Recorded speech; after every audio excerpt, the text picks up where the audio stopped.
নমস্কার বন্ধুরা, J blog চ্যানেলে আপনাদেরকে স্বাগত। আজকের ব্লগটা কি নিয়ে হবে বা আমরা আজকে কোথায় যাব তা আশা করছি আপনারা ভিডিওর প্রথমেই বুঝে গেছেন। তবু একবার আপনাদেরকে বলে দিই, আমরা আজকে যাচ্ছি আয়ুষ গ্রাম। তাহলে চলুন বন্ধুরা, আর দেরি না করে ভিডিওটি শেষ পর্যন্ত দেখতে থাকি। এখন আমরা আছি শালবাগান। এখান থেকে ডান দিকে একটি রাস্তা, বাঁদিকে একটি রাস্তা গিয়েছে। বাঁদিকে গেলে অক্সিজেন পার্কে যাওয়া যায়, আর আমরা যাচ্ছি ডান দিকে। ডান দিকের এই রাস্তা দিয়ে আমাদের আয়ুষ গ্রাম যেতে হবে। রাস্তাটাও কিন্তু ছিল বেশ সুন্দর। রাস্তার দুই ধারে সবুজ গাছপালা, আর মাঝে মাঝে দেখা যাচ্ছে টিএসআরদের ক্যাম্প।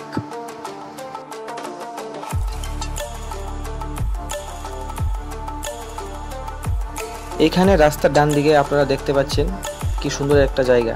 এটিও কিন্তু একটি টিএসআরদের ক্যাম্প।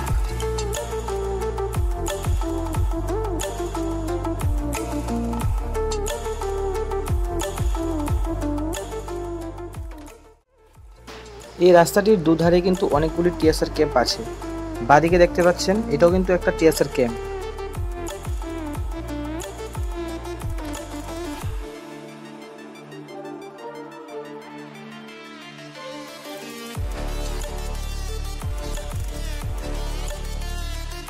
প্রত্যেক রবিবারে বন্ধুদের সাথে এভাবে একটু ঘোরাঘুরি কিন্তু বেশ ভালোই লাগে।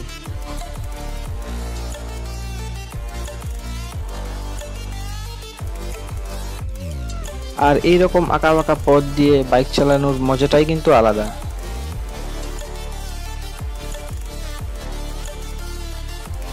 এখন কিন্তু আমরা বেশ কাছাকাছি চলে এসেছি।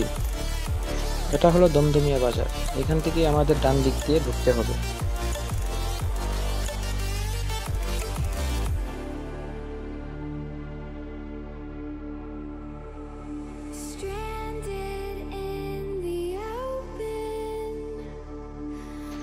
বন্ধুরা, এই জায়গাটি হলো আয়ুষ গ্রাম। বাঁদিকে যে বাউন্ডারি ওয়ালটা দেখতে পাচ্ছেন, এটা আয়ুষ গ্রামেরই বাউন্ডারি। বাঁদিকেই হলো আয়ুষ গ্রাম ওয়াটার পার্কের ভিতরে ঢোকার মেইন গেট। আমরা এইখানে বাইকটি পার্কিং করে এই দিক দিয়ে গিয়ে টিকিট কাটবো এবং ভিতরে ঢুকবো। টিকিট মূল্য জিজ্ঞেস করার পর জানতে পারলাম ভিতরে ঢোকার জন্য 20 টাকা লাগবে, এবং ভিতরে ঢোকার পর ওয়াটার পার্কে যাওয়ার জন্য আরো 200 টাকা করে জনপ্রতি লাগবে।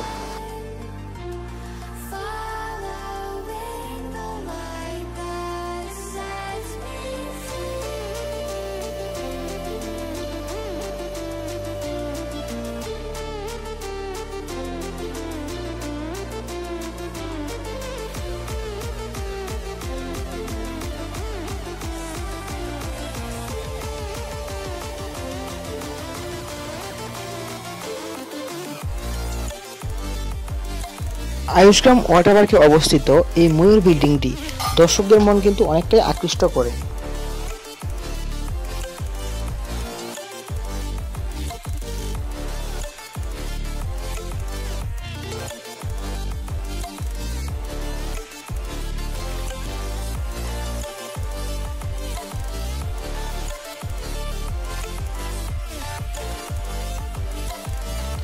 আমরা কিন্তু এই ময়ূরের পিছন দিক দিয়েই উপরে উঠলাম।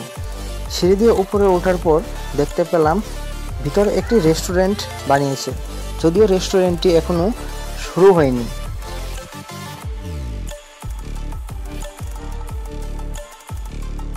এই ময়ূর বিল্ডিংটির নিচে রয়েছে একটি জলাশয়।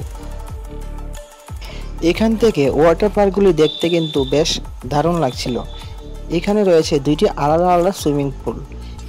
এখন আমরা নিচে গিয়ে দুই বন্ধু মিলে স্নান করব, এবং আপনারা ভিডিওটি শেষ পর্যন্ত দেখতে থাকুন। আশা করি ভিডিওটি আপনাদের কাছে খুবই ভালো লাগবে।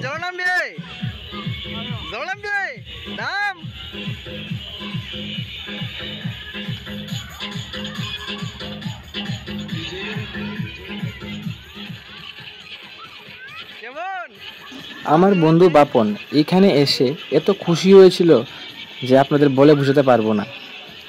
সে বেচারা এখানে গভীর জলে সাঁতার দিচ্ছিল। তারপর সে উপরে উঠে স্লাইডিং করতে গিয়ে মাঝপথে আটকে গেল। আমার তো ইচ্ছে হচ্ছিল তার পিছনে গিয়ে লাথি মারার, কিন্তু কোনো ক্রমে সে নিচে চলে আসলো। তার এই খুশি দেখে আমারও খুব ইচ্ছে হচ্ছিল একবার স্লাইড করার, তাই আমিও গিয়ে উপরে উঠে পড়লাম এবং স্লাইডিং করে নিচে আসলাম।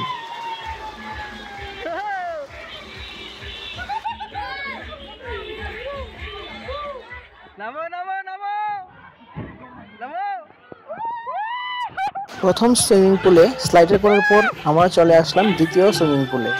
এখান থেকে ডিজের সাউন্ডটা কিন্তু বেশ ভালো আসছিল।